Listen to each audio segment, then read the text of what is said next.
Buenos días, hermanos, Dios les bendiga. Un placer nuevamente poder estar con ustedes, todavía a través de este medio, y gracias a Dios por la tecnología. Seguimos orando porque Dios siga obrando en el país, por la sanidad de las personas enfermas, no solamente de COVID, sino de cualquier otra dolencia, y que Dios le siga dando sabiduría a los gobernantes sobre la toma de decisiones en cuanto a la liberación de los siguientes bloques y que haya nuevamente la libertad de culto que dijeron que iba a haber en el bloque 2 que ahora mismo no tenemos, por lo menos en Panamá Oeste y Panamá Centro. El resto de las provincias sí gozan de eso, así que mientras tanto, con paciencia, seguimos esperando en Dios en el momento que Él así lo decida. Así que vamos a dar inicio, vamos a orar una vez más, agradeciéndole a Dios por el nuevo día, por la oportunidad de estudiar. Les recuerdo de que pueden compartir la prédica, pueden compartir las redes sociales, IBCVPA en Instagram o Twitter, y en Facebook Iglesia Bautista de Costa Verde, y en YouTube Iglesia Bautista de Costa Verde. Vamos a tratar de tenerlos actualizados en cuanto a cualquier cambio que haya con respecto a las reuniones. Estamos reuniéndonos y hablando con las autoridades y con personas que están empapadas en el tema para estar preparados para que cuando se diga que se puede, poder hacerlo sin ningún tipo de problema. Así que oremos. Amado Dios, gracias por la oportunidad que nos das de una vez más en un día domingo escuchar tu palabra, meditar en ella. Te ruego, Padre, que tu Espíritu Santo nos hable, que nos confronte y que nos conforte, porque hace las dos cosas. Te ruego, Padre, que podamos seguir aprendiendo de ti a través de lo que inspiraste al apóstol Pablo a escribir a los Corintios en esta primera carta, y que podamos terminar entendiéndote un poco más, conociéndote un poco más, y que ese conocimiento termine siendo en una mejor vida de nosotros hacia ti, donde te podamos honrar mejor y alabar mejor. Amén. Hoy nos toca leer, estudiar la primera parte del capítulo 10 de Primera de Corintios. Hoy vamos a ver del versículo 1 al versículo 13. Así que acompáñame en la lectura. Primera de Corintios 10, del 1 al 13. Porque no quiero que ignoren, hermanos, que todos nuestros padres estuvieron bajo la nube y todos pasaron por el mar. En Moisés todos fueron bautizados, en la nube y en el mar. Todos comieron el mismo alimento espiritual y todos bebieron la misma bebida espiritual, porque bebían de una roca espiritual que los seguía. La roca era Cristo. Sin embargo, Dios no se agradó de la mayor parte de ellos, y por eso quedaron tendidos en el desierto. Estas cosas sucedieron como ejemplo para nosotros, a fin de que no codiciemos lo malo, como ellos lo codiciaron. No sean, pues, idólatras, como algunos de ellos. Según está escrito, el pueblo se sentó a comer y a beber y se levantó a jugar. Ni forniquemos, como algunos de ellos fornicaron, y en un día cayeron 23,000. Ni provoquemos al Señor, como algunos de ellos lo provocaron, y fueron destruidos por las serpientes. Ni murmuren, como algunos de ellos murmuraron, y fueron destruidos por el destructor. Estas cosas le sucedieron como ejemplo, y fueron escritas como enseñanza para nosotros, para quienes ha llegado el fin de los siglos.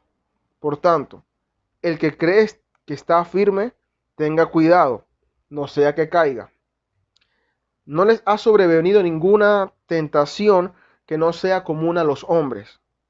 Fiel es Dios, que no permitirá que ustedes sean tentados más allá de lo que pueden soportar, sino que con la tentación proveerá también la vía de escape, a fin de que puedan resistirla. El título del sermón es Idolatría en el pasado, una lección para hoy. Idolatría en el pasado, una lección para hoy. El dicho de que nadie escarmienta en cabeza ajena es muy popular, mucha gente lo dice, pero la gran mayoría de las veces las personas dicen que no creen en ese dicho. De hecho dicen, nadie escarmienta en cabeza ajena, porque dudan de la eficacia del aprendizaje a través de la observación y prestar atención de los errores que otra persona haya cometido. Sin embargo, Dios piensa diferente. Él quiere que veamos los errores de otras personas como enseñanza y advertencia, y que de esa manera evitemos caer en los mismos errores. Proverbios 21:11 dice: Cuando el insolente es castigado, el simple se hace sabio, pero cuando se instruye al sabio adquiere conocimiento. Siguiendo ese mismo principio, Pablo continúa respondiendo a los corintios la carta que le envió. Empezó esto, capítulo 8, recuerden. Terminó la sección anterior de su carta diciendo que él procuraba correr con disciplina y cuidado para no ser descalificado. Y entonces en esta sección, después que dice justamente eso, yo tengo cuidado como corro con disciplina, va al pasado a sacar unos ejemplos del pueblo de Israel cuando salió de Egipto para aprendizaje, para enseñanza de los corintios en ese momento, para que fuesen sabios y no tuviesen que aprenderlo por su propia experiencia. La Biblia entera tiene un propósito principal, que es hablar de Cristo. O sea, el Antiguo Testamento lo anuncia, los evangelios lo explican, lo enseñan, Hechos lo predican, las epístolas se explica y en Apocalipsis se anuncia nuevamente. Todo es Cristo. Estemos claros en eso. Ese es el punto principal de toda la Biblia. Pero además de eso, hay eventos registrados de hermanos en la fe, de apóstoles, de profetas, de otras personas, de situaciones que vivieron que nos quedan registradas para nuestro aprendizaje. En algunos casos de ejemplos de cosas que debemos hacer y en otras de cosas que no debemos hacer. Aquí veremos un ejemplo de eso. La nación de Israel al salir de Egipto vivió una serie de manifestaciones de parte de Dios. Bueno, de hecho la vivieron desde estar en Egipto, ¿no? Con las plagas. Pero Pablo se enfoca en este momento, una vez que salen de Egipto, siguen viendo manifestaciones de Dios, ahora en otro sentido, en otra forma. Y a pesar de tener el favor de Dios, es decir, en el sentido de que Dios lo estaba bendiciendo evidentemente, ellos incluso salieron de Egipto con las manos llenas, aún así no creyeron en él. Y por ende, perecieron todos en el desierto, a excepción de Josué y Caleb, que eran los únicos de los mayores de 20 años que salieron de Egipto que pudieron entrar en la tierra prometida. El resto, todos murieron. ¿Cuáles son los eventos que Pablo menciona que ellos vivieron? Estuvieron bajo la nube, fueron bautizados en el mar, comieron maná y bebieron agua de la roca. Luego Pablo va a citar situaciones de pecados que hicieron a pesar de estos 4 eventos y otros más. Primero, la nube. Cuando ellos salen de Egipto, en el día había una nube que los guiaba y en la noche era una columna de fuego. Cuando los egipcios deciden salir a perseguir a los israelitas, la columna de nube pasó de estar al frente a ponerse detrás y a crear esa división entre los egipcios, y los israelitas. Así que la nube no solamente fue guía, sino que fue también protección. Los separó del yugo de esclavitud en el que estaban. Pablo también dice, ustedes fueron bautizados en la nube y en el mar, porque él interpreta el cruce del mar rojo como un bautismo. Y algo que sí aclara Pablo es que él dice, fueron bautizados en Moisés, y nosotros predicamos el bautismo en Cristo. Solo para alegorizar fue lo que usó Pablo, porque el bautismo es una unión simbólica de nosotros con Cristo. Y al ellos pasar por el mar rojo, eso los unió con Moisés, pero era la manera de alegorizar lo que iba a pasar en un futuro. Íbamos a ser bautizados y nos iba a unir ese bautismo con nuestro libertador, que ya no es Moisés, sino Cristo. Entonces ellos pasaron por un bautismo uniéndose a Moisés, a la persona que los libertó, el instrumento humano que Dios usó para libertarlos, y fueron bendecidos con poder huir a través de esa nube y de ese bautismo y estar completamente libres del yugo de esclavitud de los egipcios. Ellos también, dice la palabra, que bebieron, que no tuvieron que ni siquiera cazar comida. No había comida en el desierto. Y la comida literalmente le cayó del cielo. El maná. No tuvieron que hacer nada. El maná les caía del cielo literalmente. Salir y recojo el maná. Tan sencillo. No había que sembrar, no había que matar. Simplemente lo recojo. Bebieron de la roca, otra sombra de Cristo, ya que Cristo es la roca que brota de agua para vida eterna. Y a pesar de que se está diciendo, ok, ustedes fueron separados del yugo de esclavitud, ustedes fueron bautizados con Moisés, con su libertador, ustedes fueron sustentados por Dios a través de la figura del maná que apunta a Cristo, y ustedes bebieron agua de la roca, es decir, de Cristo. No estuvieron deshidratados, estuvieron alimentados, estuvieron protegidos, tuvieron dirección y fueron unidos con su libertador. Sin contar de que estando en Egipto, no recibieron ni siquiera una pestaña, sufrió daño de todas las plagas que hubieron. Todas esas plagas que hubo afectaron a los egipcios, pero no afectó en ninguna de ellas al pueblo de Israel. No solamente eso, cuando salen de Egipto, ellos salen con las manos llenas. Ellos le dicen, díganle a su vecino que les dé algo para el camino. Y salieron, se puede decir que ricos. Todas esas bendiciones, además de esto que Pablo menciona aquí, son cosas que uno diría, oye, pero ¿cómo no crees? Y al final de esto, de esta sección, de los primeros versículos, dice Pablo a los corintios, pero a pesar de todo esto, Dios no se agradó de ellos. ¿Por qué Dios no se agradó de ellos? Después de todo lo que hizo, ¿qué tipo de manifestaciones? ¿Por qué no se agradó? ¿Cuál fue el problema? Porque ellos, a pesar de todo eso, no creyeron. Ellos no creyeron en Dios. Nunca. Y eso es una cosa que puede asustar. Porque dice, wow, ¿cómo no creyeron? Con todo eso que vivieron, que no se lo contaron, lo vivieron. Esa generación estuvo viendo las columnas de agua a sus costados. Esa generación vio la columna de fuego y la nube. Esa generación vio el maná caer o lo vio en el piso y aún así no creyeron. Y por tanto Dios nos agrada. Vayamos un momento a Salmos 95, versículos del 8 al 11. No endurezcan su corazón como en Meriba, como en el día de Masá en el desierto, cuando sus padres me tentaron, me pusieron a prueba, aunque habían visto mi obra. Por 40 años me repugnó aquella generación, y dije, es un pueblo que se desvía en su corazón y no conocen mis caminos. Por tanto, juré en mi ira, ciertamente no entrarán en mi reposo. Por 40 años la nación de Israel estuvo en enemistad con Dios y Dios con ellos. Algunas versiones lo traducen en donde dice, por 40 años me repugnó aquella generación. En otras traducciones dice, por 40 años odié o repugné o estuve enojado con aquella generación. Y al final es que las dos son ciertas.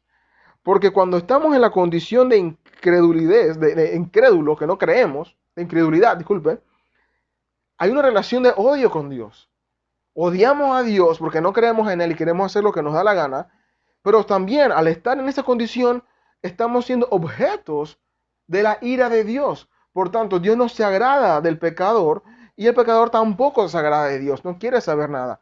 Fue una relación de 40 años de odio a pesar de todas las cosas que Dios hizo por ellos. Duro corazón, dura cerviz, dicen otras partes de la Biblia.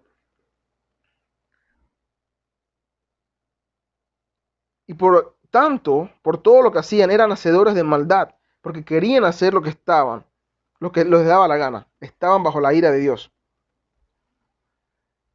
Pablo presenta entonces después de decirle esto a los corintios?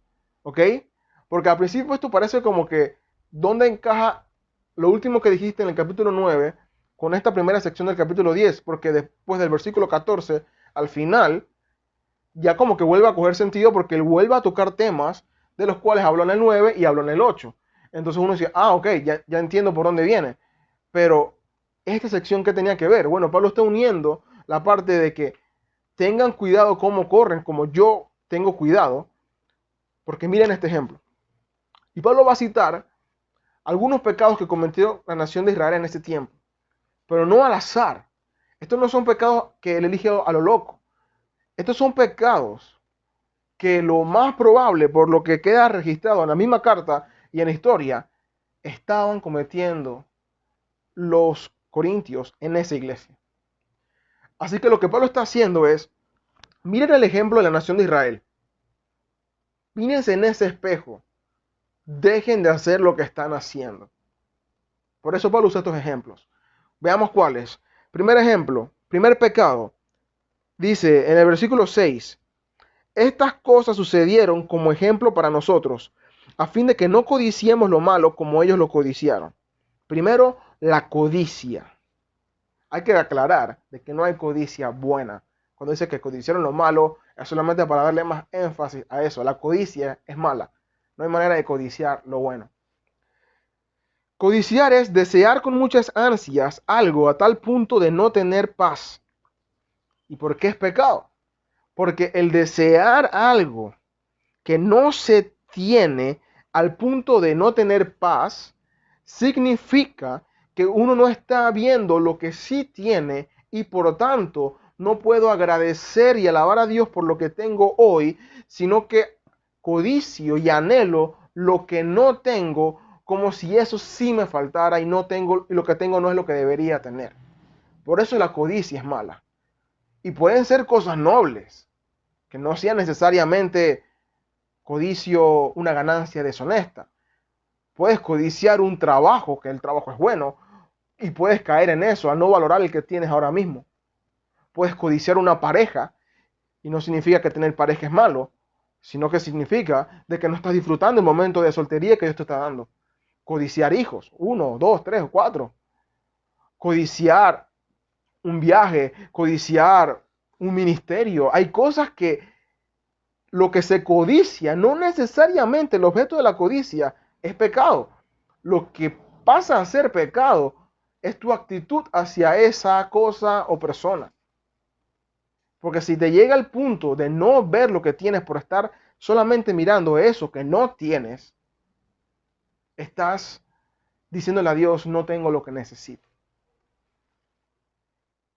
¿Qué codiciaron los israelitas? Veamos la palabra, Números 14, del 4 al 6. El populacho que estaba entre ellos tenía un deseo insaciable, así dice la palabra, un deseo insaciable. Y también los israelitas volvieron a llorar. Mira, estaban llorando. Ese era el anhelo, que tenía un deseo insaciable. Y diciendo, ya, yo necesito esto. Casi como un niño que hace mucho berrinche.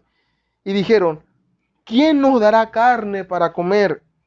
Nos acordamos del pescado que comíamos gratis en Egipto, de los pepinos, de los melones, los puerros, las cebollas y los ajos.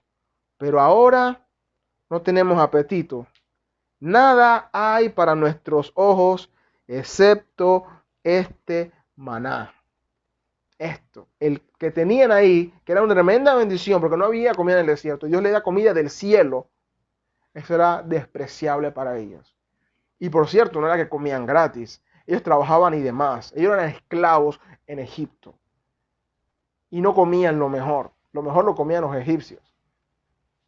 Pero la codicia te hace inclusive no ver lo bueno que tienes ahora y comenzar a pensar en cosas que tenías antes como si fuesen mejor. Hebreos 13, 5 y 6. Dice, sean vuestras costumbres sin avaricia, contentos con lo que tenéis ahora. Porque Él dijo, no te desampararé ni te dejaré. De manera que podemos decir confiadamente, el Señor es mi ayudador. No temeré lo que me pueda hacer el hombre. Dios quiere que aprendamos a estar contentos con lo que tenemos. Y al pensar en lo que no tenemos, lo que suele salir de nosotros va a ser queja en vez de gratitud. Entonces, hermanos, seamos felices. Contentémonos con lo que Dios nos ha dado. Porque es Dios quien se lo ha dado. Y créanme que Él tiene conocimiento de cada una de nuestras necesidades. Hay que pedir el pan de cada día. Hay que pedirle por estas cosas que Él prometió darnos. Pero hermanos, lo que usted tenga, así sea que parezca mucho o parezca poco, es lo que usted necesita. No codicie lo que alguien más tiene. Siempre habrá alguien con algo más y siempre habrá alguien con algo menos. Hay un dicho que dice, la hierba siempre verde en el otro patio. No caigamos en eso, hermanos. Veamos las bendiciones que Dios nos está dando ahora. Seamos agradecidos. Y obviamente, Pablo menciona eso porque los corintios estaban codiciando. No dice exactamente qué, pero estaban codiciando. La siguiente sección también, versículo 7, dice otro pecado, fue la idolatría.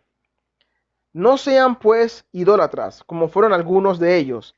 Según está escrito, el pueblo se sentó a comer y a beber y se levantó a jugar. Versículo 7 de 1 Corintios 10. Aquí Pablo apunta entonces al famoso episodio y lamentable episodio cuando Moisés está en el monte hablando con Dios, recibiendo las tablas de la ley, y demora más del tiempo que ellos pensaban que tenía que demorar, porque Moisés nunca dijo cuánto tiempo era realmente. Así que ellos dicen, se murió o ya se fue y quedamos solos. Pero su reacción no fue, vamos, que vamos a Dios. No, le dicen, Aarón, ¿por qué no nos haces un Dios? Y a Aarón le pareció genial la idea. Le dice, sí, claro, ¿por qué no? Tráiganme todas sus prendas de oro y vamos a hacer un Dios. Y hace un becerro. Y lo adoran. Y llegan a decir incluso, tú nos sacaste de Egipto. Ellos lo acaban de crear, literalmente con sus manos. Y fueron capaces de decir, tú nos sacaste de Egipto. Cuando fue más que evidente que ese becerro no estaba en Egipto. Y segundo, de que fue Dios, porque se encargó de que quedara claro que fuese Dios a través del testimonio de Moisés. Así que fueron culpables de idolatría. La idolatría es una ofensa grande porque cambia a Dios como el objeto de nuestra adoración y de nuestra confianza. Y hay que tener cuidado porque para ellos era más evidente ver la idolatría, ver el becerro.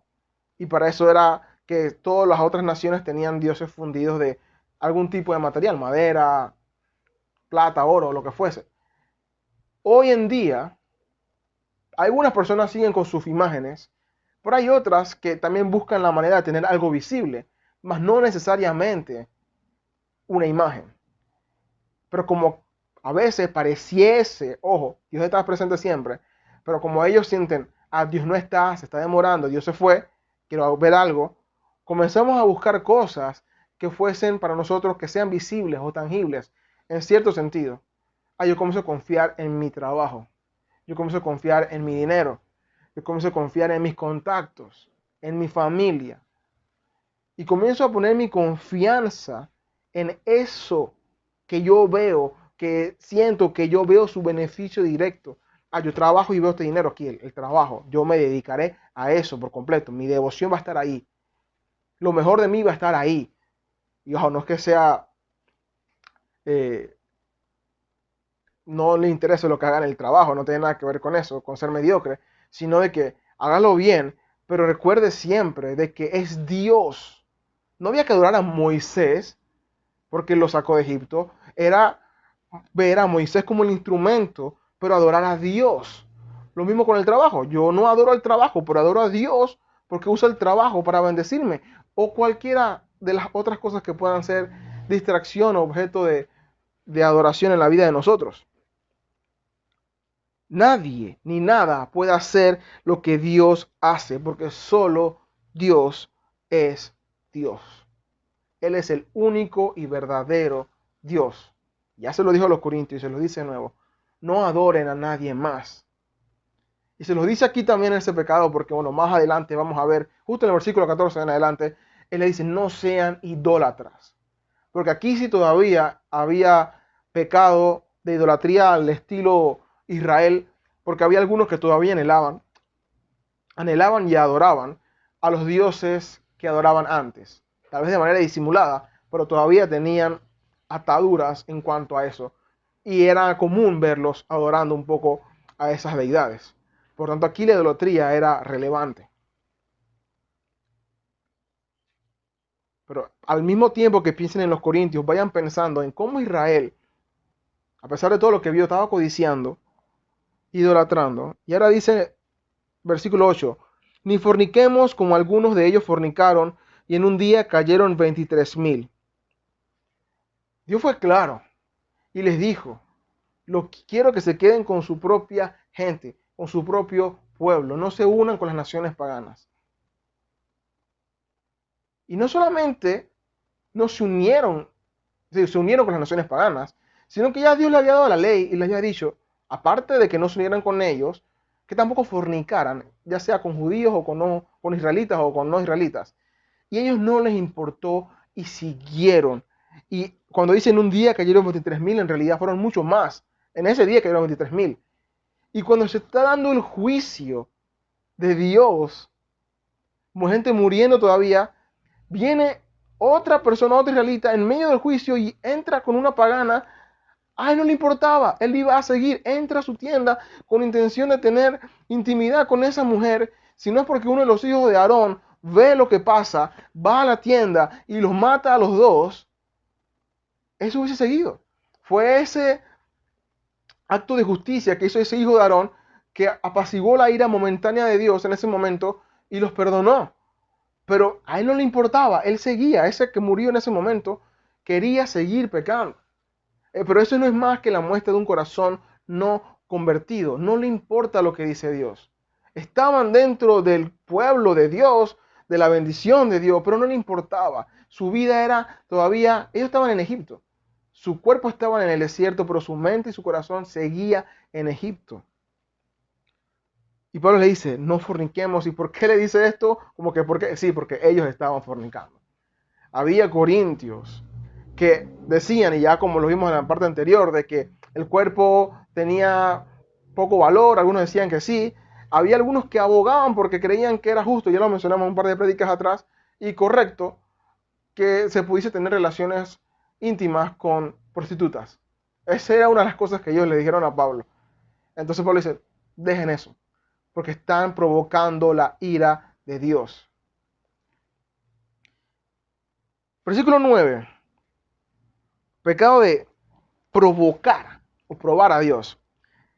Dice, ni provoquemos al Señor como algunos de ellos lo provocaron y fueron destruidos por las serpientes.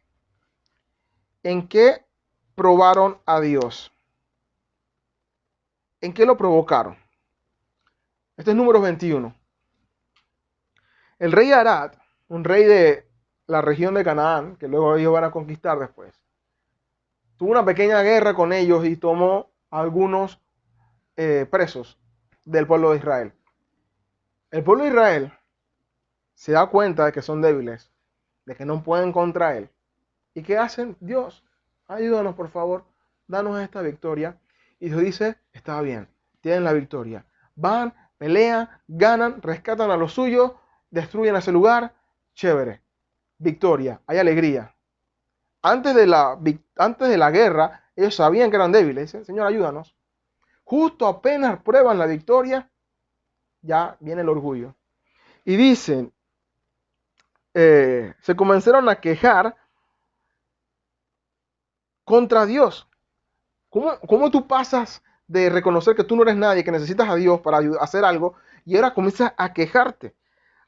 Falta de comida, como la vez pasada, como lo que leímos hace unos minutos atrás. Falta de comida, falta de agua, que en el desierto, por cierto, no había eso, pero para ellos sí había. Se contradicen al decir que no les gustaba el maná. Lo que había en su corazón era desprecio hacia Dios. Y muchos inconversos hacen eso hoy. Ustedes seguramente lo conocen. Algunas personas que dicen, ay, Señor, ayúdame para esto. O la estoy pasando mal. No tengo que comer, no estoy enfermo, no tengo trabajo. Hey, fulanito, fulanita, tú puedes orar por mí, por favor. Ayúdame a esto, no sé qué. Y hasta van a la iglesia por ese momento. Y y están ahí que buscando de la presencia de Dios, y viene Dios, porque a través de la otra persona, ¿no? Y ora a esa otra persona y Dios dice, tú sabes que coge, y le da algo, y consigue el trabajo, consigue la sanidad o lo que sea, algo evidentemente externo, lo que reciben ese tipo de bendición. Y chao, ya no me importa Dios, yo vuelvo a la vida normal que yo vivía antes, no me interesa más nada. Eso es pecado y grave, tú estás provocando a Dios. O sea, tú estás diciendo que tú quieres utilizar a Dios, diciendo como que a ver si tú puedes o no puedes. E incluso si Dios no lo hace, se molestan con él. ¿Qué derecho tienes tú a reclamarle a Dios? Nadie, nada, ninguno. Pero esa es la actitud desafiante de aquellos que actúan como el pueblo de Israel actuó en ese momento. No conocen a Dios, por tanto no lo respetan y lo andan provocando y probando. Ay, dame esto, sáname acá. A ti no te importa Dios, deberías tener mucho más cuidado al referirte a Dios. ¿Cuál fue el castigo que Dios le dio a ellos por hacer eso después que vencieron a Arad? Muerte. El castigo de su incredulidad fue muerte. ¿Cómo fue esa muerte en ese momento ahí? Bueno, fue con las serpientes, dice el mismo pasaje, y fueron destruidos por las serpientes. Eso quiere decir que ese fue el evento cuando llegaron las serpientes venenosas, y luego vamos a verlo porque en la siguiente sección habla de eso también todavía. Llegaron y comenzaron a matarlos a ellos.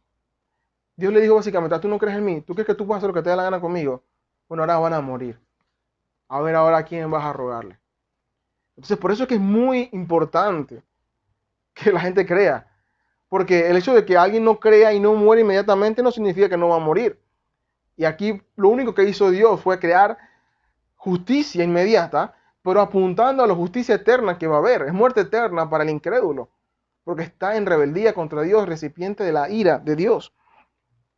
La siguiente sección dice que murmuraron, el siguiente versículo, o queja, dice el versículo 10, ni murmuren como algunos de ellos murmuraron y fueron destruidos por el destructor.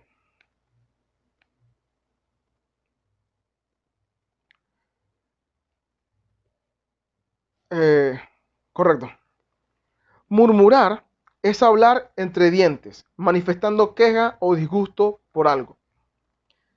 Si murmuramos es porque no estamos alegres, conformes con lo que o no estamos conformes con lo que tengamos o estamos viviendo.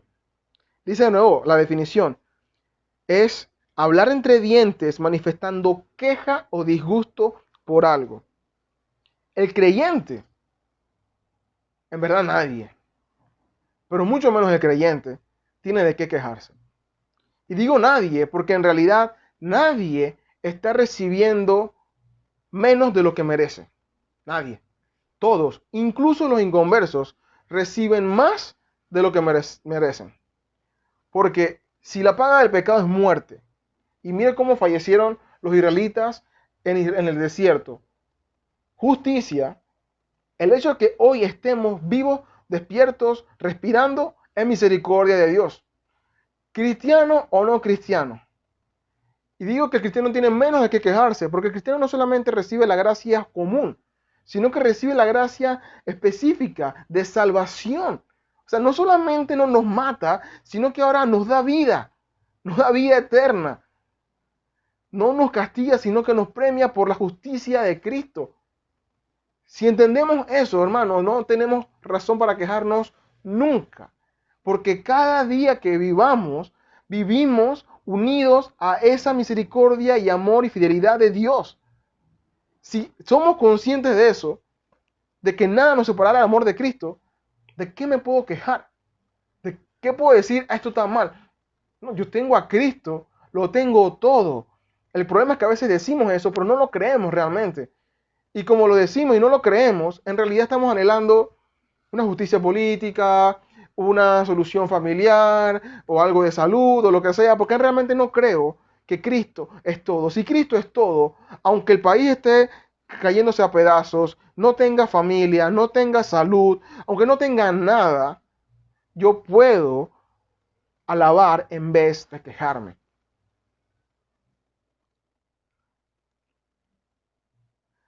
Quejarse es decirle a Dios, que es soberano y que hace todo, que Él se equivoca, que Él no hizo las cosas bien. Y por eso no alabamos, y Él merece toda alabanza.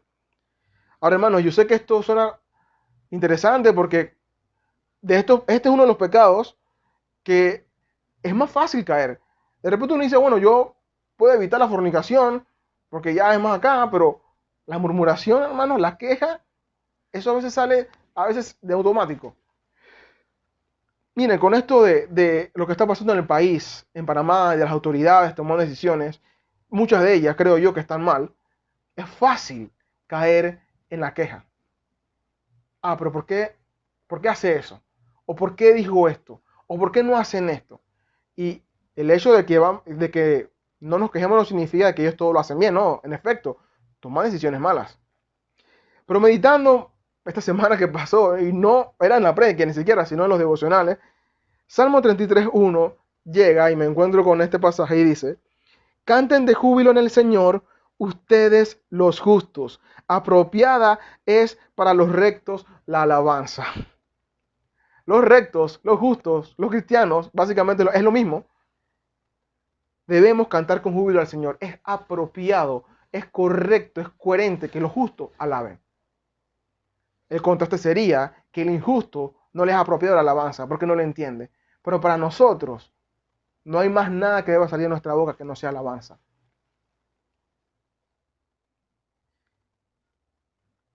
Los que no andan en rectitud no lo pueden hacer, no porque no tengan de qué agradecer, sino porque no conocen al dador de la dádiva.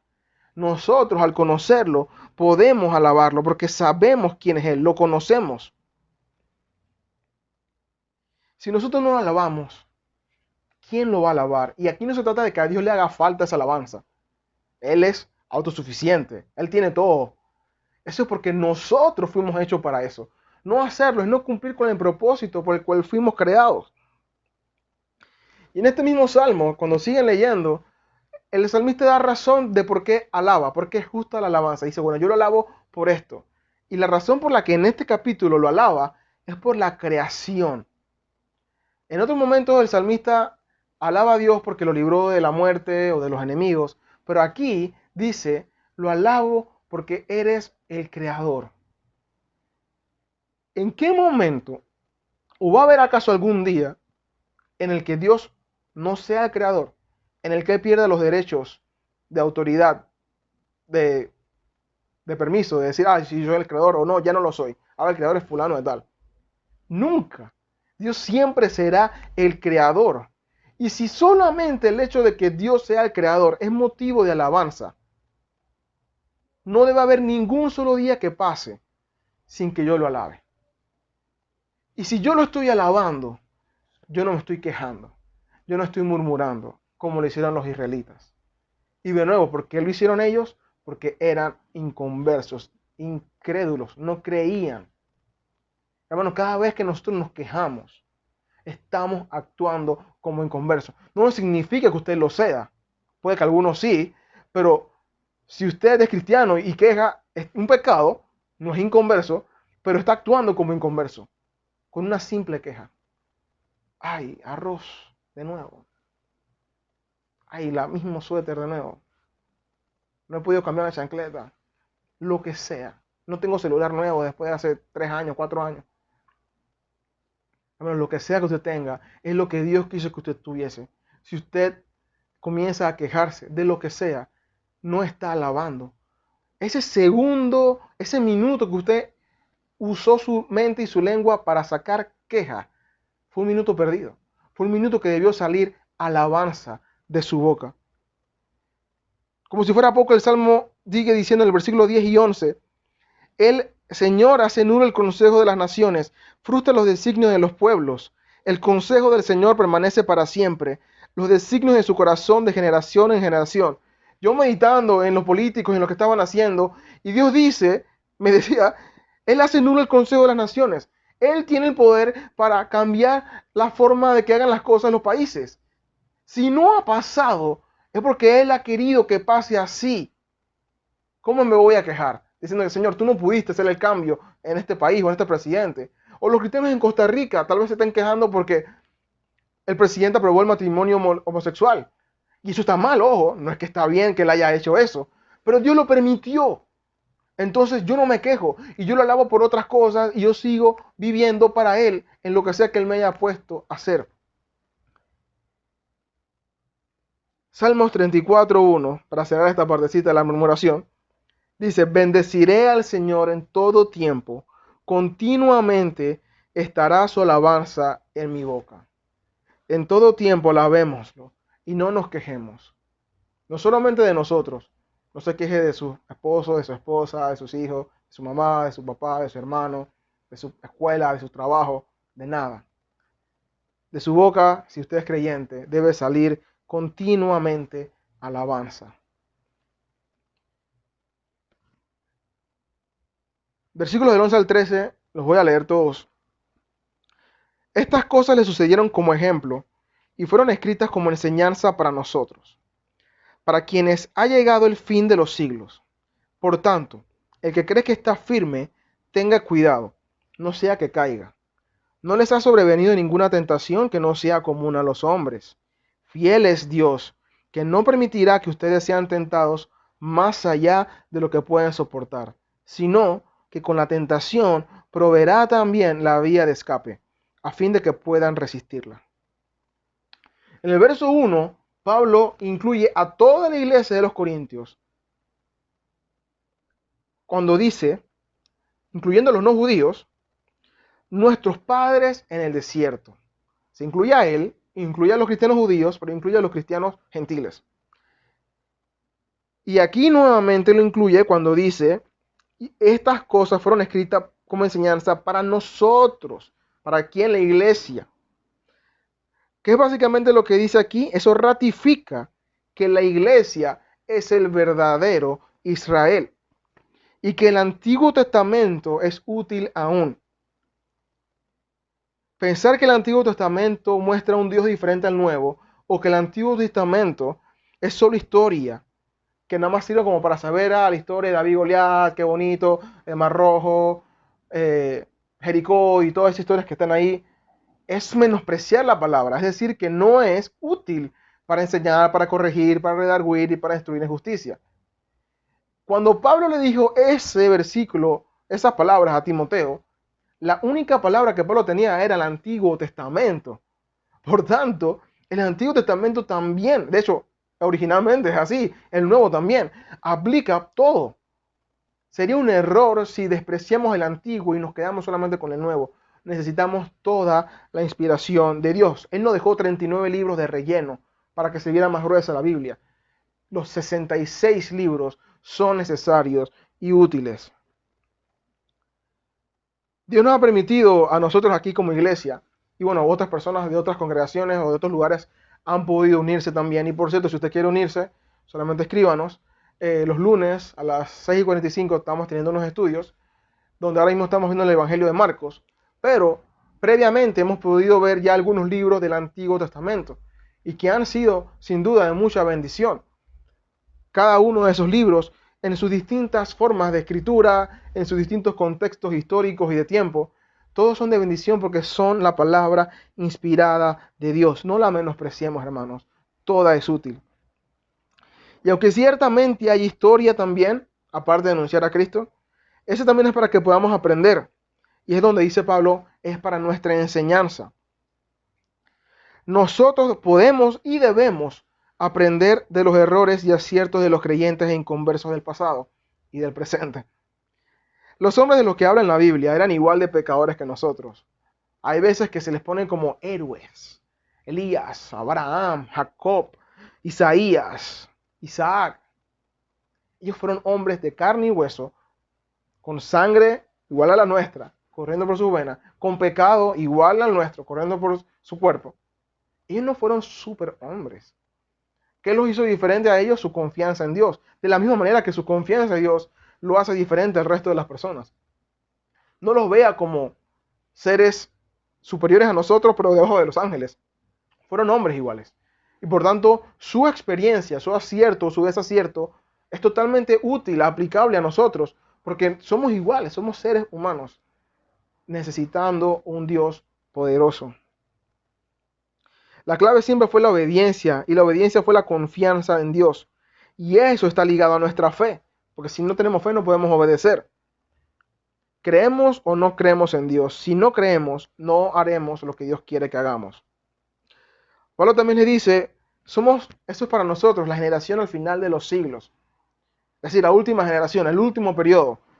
Estamos en la etapa final, es decir, ya Pablo ratifica aquí en la parte escatológica, de aquí lo que falta es que Cristo venga y se acabe el mundo.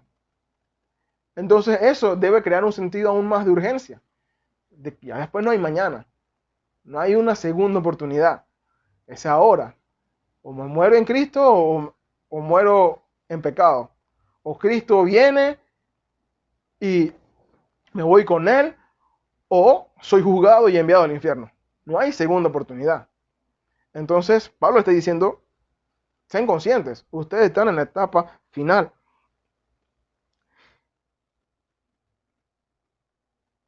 Y eso nos debe motivar a querer agradarlo cada vez más. Y luego viene un versículo que de hecho tiene una frase que es muy popular y que se usa mucho, inclusive en ambientes no cristianos. Algunos también ni siquiera saben que viene de la Biblia. Y dice en otras versiones, el que crees que está firme, mire que no caiga. Aquí dice el que cree estar firme, tenga cuidado, no sea que caiga.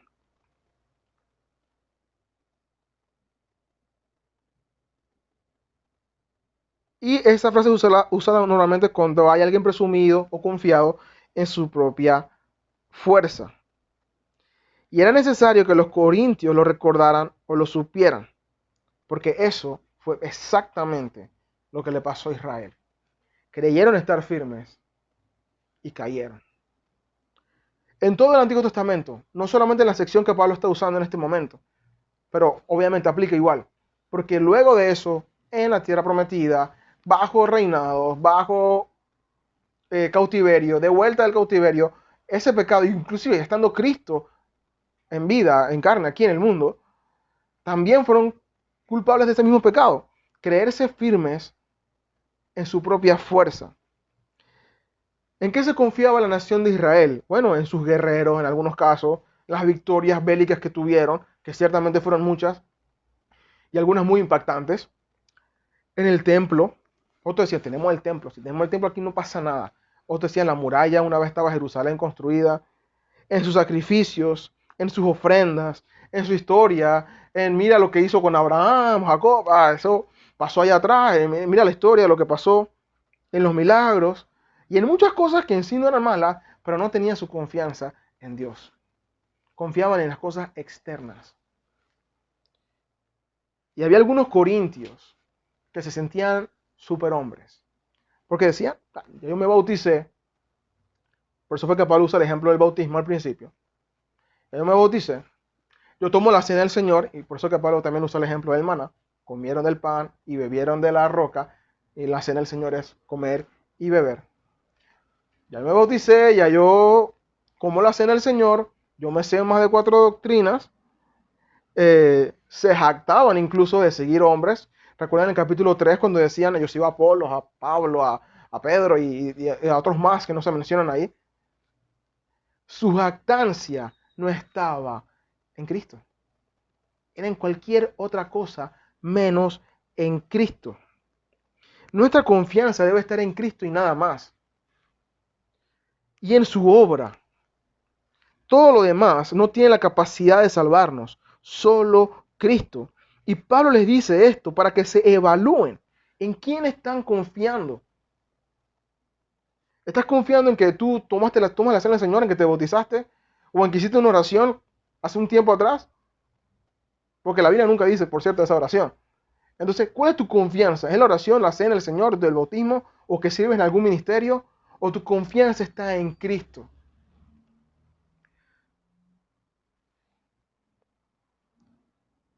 No, esta es la parte que todavía llama más la atención. ellos fueron librados de Egipto, de la esclavitud.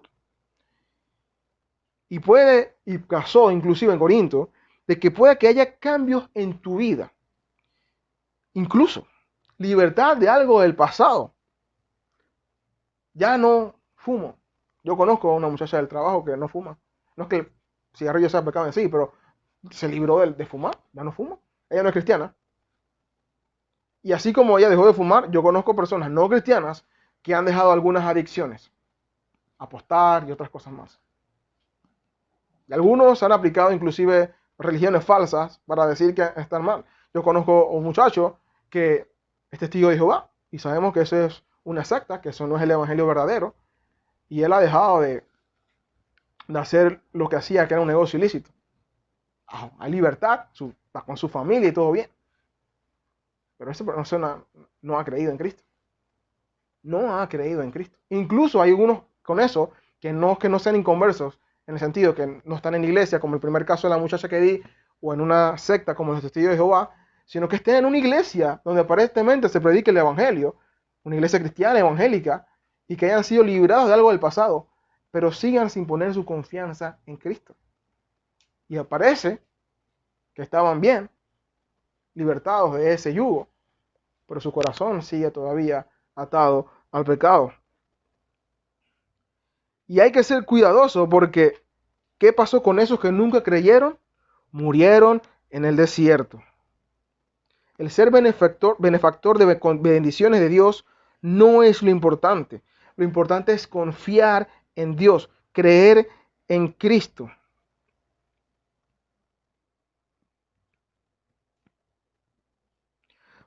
Pablo también les recuerda que Dios sabe que muchas veces un hijo de Dios podrá verse tentado a cometer cualquiera de esos pecados mencionados anteriormente, e incluso otros que no se hayan mencionado en ese momento. Y lo primero que Dios promete es que no seremos tentados de una manera que no sea humana. O sea, son tentaciones humanas. Como les mencioné, los del Antiguo Testamento eran humanos. Sus tentaciones fueron iguales a las nuestras, en algunos casos peor o iguales a las de acá. Pero también promete que nos va a dar la salida. Y la salida no significa que voy a llegar a un lugar donde ya más nunca recibo tentación. Ojalá fuese así, pero no. Seremos librados de tentación por completo cuando estemos con Cristo en el cielo. Mientras tanto, la salida es momentáneamente soportar la tentación y evitar caer en el pecado, para nuevamente ser tentado, porque nuestra vida va a ser, salimos de una y una tentación por acá y otra prueba. La cosa está que Él nos da la salida y nunca nos va a dar más de lo que podemos soportar. ¿Cómo podemos ver la salida? Tomemos el ejemplo de Cristo, que es el mejor ejemplo, que con la palabra salió de ella. Por eso necesitamos conocer la verdad. La verdad nos hará libres, pero usemos bien esa verdad para salir de la tentación y no solo para acumular conocimiento. Tenemos a Dios con nosotros. Él es fiel y prometió no dejarnos solos ni aún en el valle de sombra de muerte. Y la salida no necesariamente es fácil, como lo es José en Egipto. Y pongo este ejemplo porque muchas veces ponen como el ejemplo sencillo de José, donde físicamente José tuvo que correr y huyó de la mujer de Potifar y se libró de la tentación. Pero hay tentaciones que usted no, corriendo físicamente, usted no sale.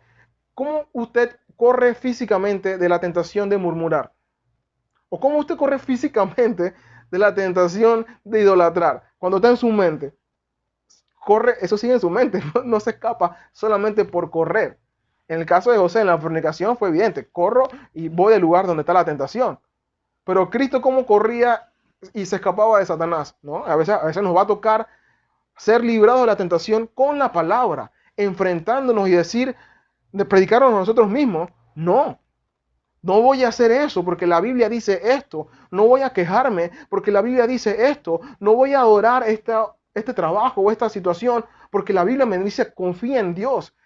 La salida de la tentación, la gran mayoría de las veces, no va a ser correr físicamente, va a ser una batalla en el corazón y se va a ganar solamente si usted tiene la palabra.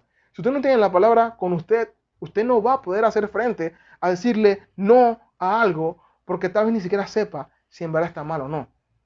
Entonces necesitamos conocer la palabra. He ahí la salida de la tentación. Y tenemos la salida porque la palabra está a nuestra disposición.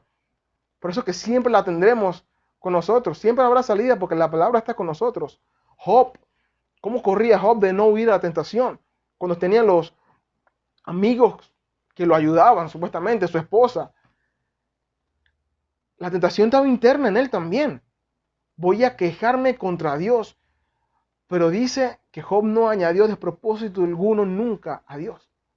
Él fue librado de la tentación peleando contra ella con la palabra. Porque Job conocía a Dios. Después lo conoció más. Pero es a medida que conozcamos a Dios que podremos ser librados. Por eso es que es necesario que recordemos eso. No podemos confiarnos en nosotros. Necesitamos la palabra. De otra manera, vamos a caer en la tentación.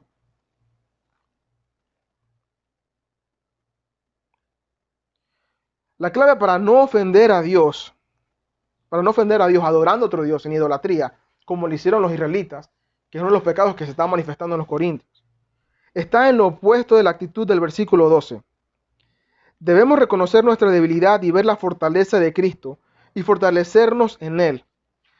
Solo no va a pasar ni 5 minutos y ya va a estar pecando, y cuidado que antes de los 5 minutos. Con Cristo es posible hacerle frente a las tentaciones. Cristo vino a darnos salida del pecado. Nos dejó la palabra para que lo veamos a Él. La roca en el desierto, la nube, la columna de fuego, el maná, el que abrió el mar, la serpiente de bronce, todas esas figuras apuntan a Cristo.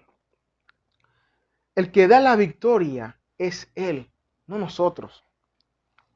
Veamos el versículo 9 una vez más. Ni provoquemos al Señor como algunos de ellos lo provocaron y fueron destruidos por las serpientes. Pablo le dice, nuestro Señor Jesucristo fue al que los israelitas provocaron.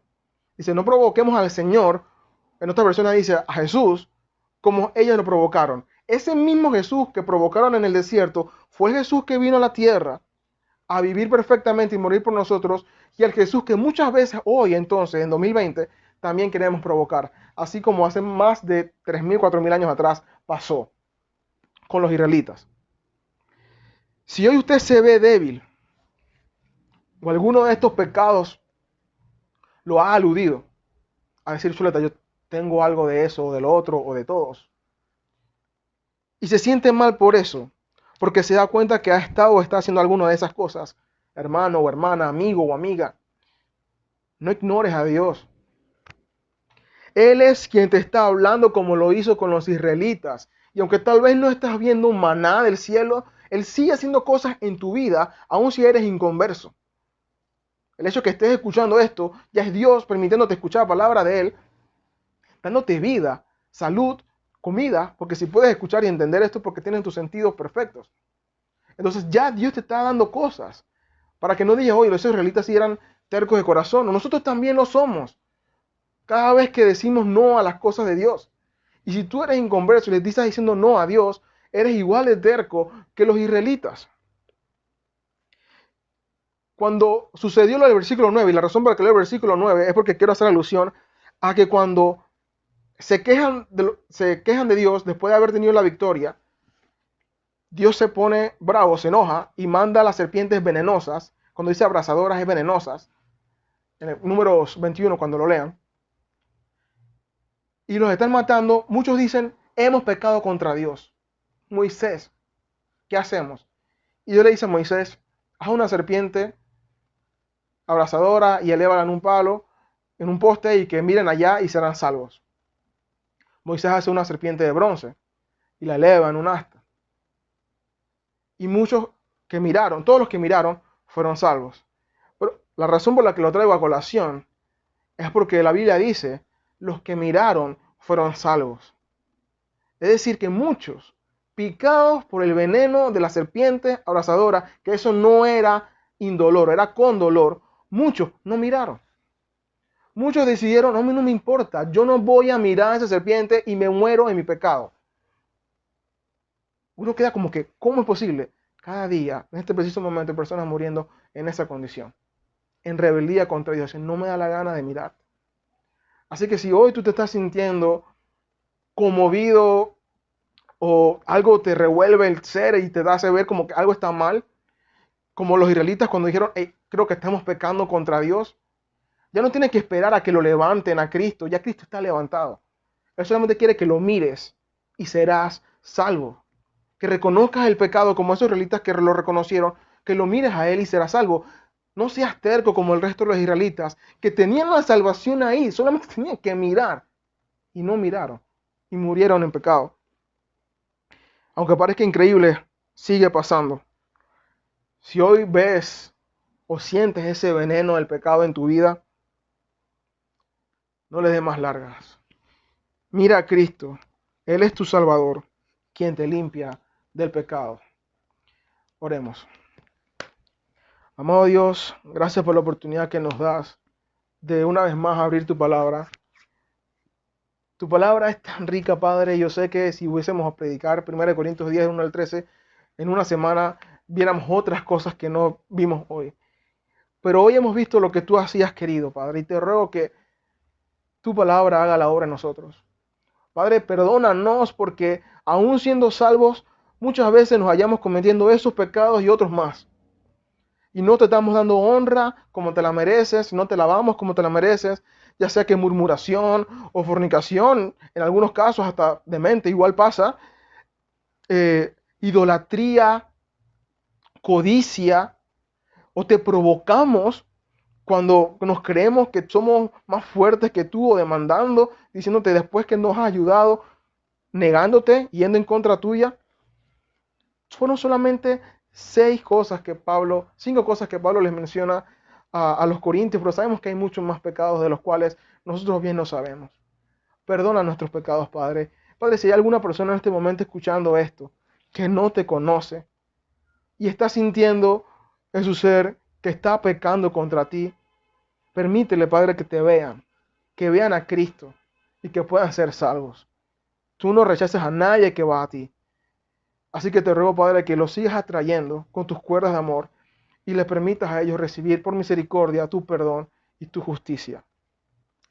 Gracias, Padre, porque esto de verdad, a pesar de que nos confronta, al mismo tiempo nos consuela y esa es la belleza que tú tienes.